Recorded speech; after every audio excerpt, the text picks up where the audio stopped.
और अब बात करेंगे दतिया के उपचुनाव की। उपचुनाव के लिए वोटिंग जारी है। अब तक 50% से ज्यादा मतदान हो चुका है। उदगुवा मतदान केंद्र पर फर्जी वोटर भी पकड़ाया। यूपी के झांसी का रहने वाला है यह वोटर। स्थानीय लोगों ने उसे पकड़ा और पुलिस के हवाले कर दिया। 3 मतदान केंद्रों पर ईवीएम मशीन में गड़बड़ी भी पाई गई। लखनपुर गांव में मेन रोड को लेकर चुनाव का बहिष्कार किया गया, जिसके बाद एसडीएम पहुंचे, लोगों को समझाइश दी और उसके बाद वोट के लिए उन्हें मनाया। चुनाव के बीच कांग्रेस बीजेपी में बयानबाजी भी हो रही है।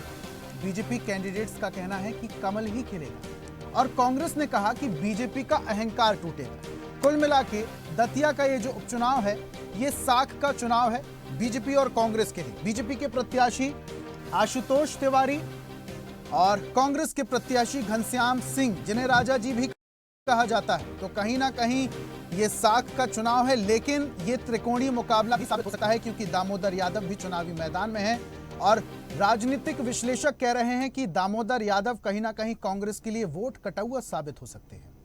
ज्यादा जानकारी के साथ दतिया से हमारे एसोसिएट एडिटर अरविंद सिंह चौहान जुड़ चुके हैं। सीधा उनसे जानकारी लेते हैं।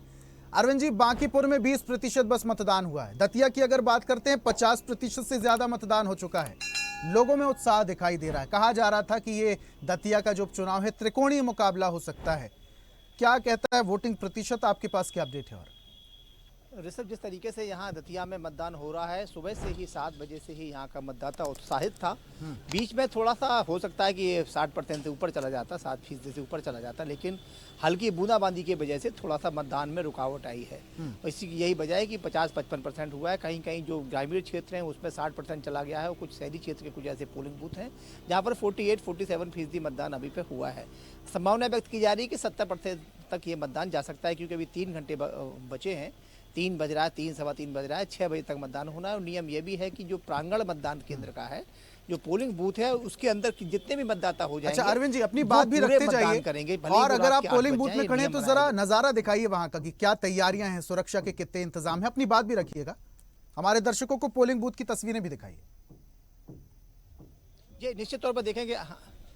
बिल्कुल बिल्कुल, तो पोलिंग बूथ दिखाइए। हम अपने सहयोगी से कहेंगे कि दिखाएं वो यहीं से, और साफ तौर पर देखेंगे पूरी तैयारी यहाँ पर है और सुरक्षा के सबसे ज़्यादा इंतजाम किए गए हैं। किसी प्रकार का न्यूसेंस क्रिएट ना हो, इसी के चलते यहाँ पर एसएसबी की टीम लगाई गई है। स्थानीय पुलिस यहाँ पर है, महिला पुलिसकर्मी यहाँ पर हैं, पुलिस के जवान यहाँ पर तैनात हैं। और साथ में कहीं ना कहीं साफ तौर पर देखेंगे कि ये सबसे पहले यहाँ पर पर्ची लेके जो लोग मतदाता बाहर अंदर से आते हैं, सबसे पहले ये टीम आप बैठी हुई है, ये टीम के पास आते हैं। ये टीम वेरीफाई करती है कि वो एक्चुअल में मतदाता है कि नहीं है। इसके बाद ये लोग भी यहाँ देखिए, ये एक्स्ट्रा कुछ कर्मचारी लगाए गए हैं जो यहाँ पूरी बूथ की व्यवस्था करेंगे। ये कल से लगभग 24 घंटे से ज़्यादा आप लोग को शायद यहाँ पर हो गया है।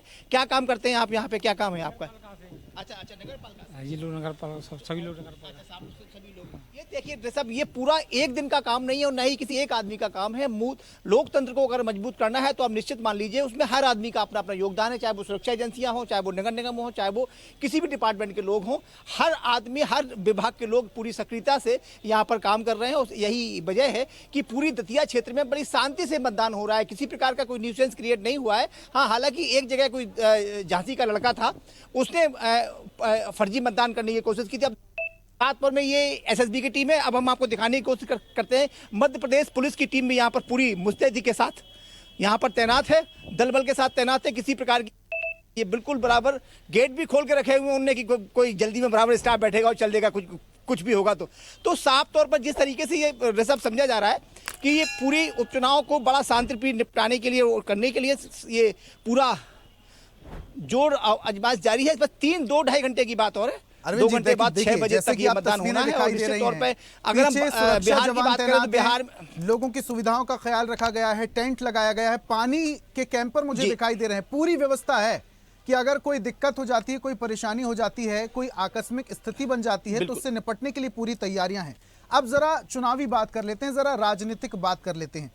दतिया में इस वक्त हैं आप, आबो हवा भी अलग तरीके से बह रही है। आपने कुछ समय पहले जानकारी दी थी कि दतिया का जो वोटर है वो उपचुनाव को लेकर कोई जानकारी नहीं दे रहा, किस पक्ष में है ये क्लियर नहीं हो पा रहा है।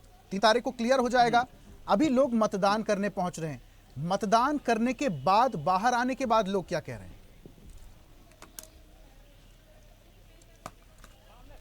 देखिए अभी यहाँ का जो ये निश्चित तौर पर ऋषभ क्या होता है, जब उपचुनाव कहीं भी होता है तो मतदाता थोड़ा सा मुखर नहीं हो पाता। उसका सीधा कारण होता है कि वहाँ की सीट से ज़्यादा सरकार पर अंतर नहीं पड़ता।